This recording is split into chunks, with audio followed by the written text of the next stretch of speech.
I'm just giving them a light top up. Planting mix.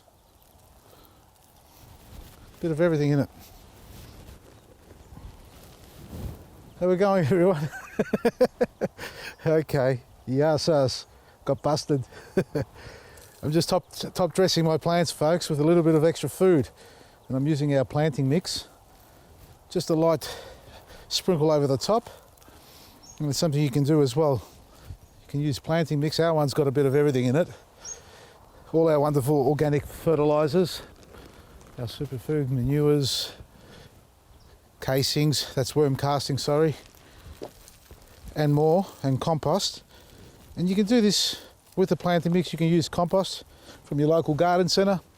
You can use our EcoButch, our biostimulant, as a liquid feed. But as in the dry form, this is what I use, our planting. And I'm putting it straight over the mulch.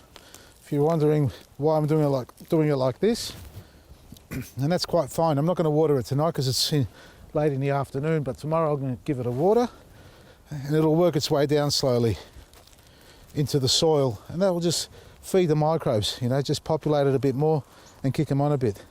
We've got a few holes here in some of the brassicas here.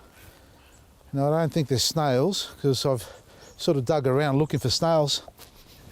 There could be any type of little critter that's walking around and burrowing itself back into the soil. But besides that, put that aside, a light feed like this, your plants are going to love it, mate. That's right, they're going to love it, because I'm going to love these lettuces when I harvest them.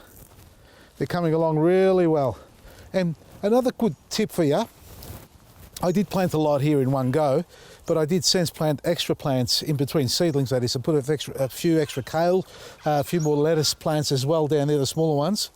So we're going to have some continuous picking going on. So as soon as you remove or harvest a vegetable out of the garden, that space that you got there, for example, if we were to cut this down, rather than digging it out, cutting it right down to the ground, that's a great way to harvest, leave the roots in and plant right next to it. That way you've got a new seedling coming up straight away, and the root system in there will start to break down and it'll start to feed into the earth, and this plant that you plant next to it will benefit from it a lot more rather than digging it all out again. Everything's doing okay here. It gets pretty cold at night, so we've had a couple of 0 degrees and a little bit of frost coming through, but that hasn't phased these little seedlings. They're doing well. So feed your plants every 3 months as a good feed, but always top them up in between as well, just like this.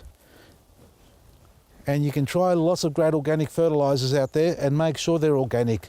None of these synthetic stuff anymore, because all you're doing is killing the earth, killing your plants and killing life in the soil, and you don't want to be doing that. You want to be populating the microbes in the soil. You need that microbiome in the soil activated, and that's where you're going to get all the minerals coming out, and your plants will be able to take that in, and then when you harvest, you're actually getting the true benefit of nature growing it for you, and that's the way it should be. If you're not going to do that, then just stick to the supermarkets and knock yourself out eating the wonderful stuff that looks like vegetables and fruit, but no nutritional benefit at all, or very little. There's so much more I'm going to tell you one day, very soon, but not now.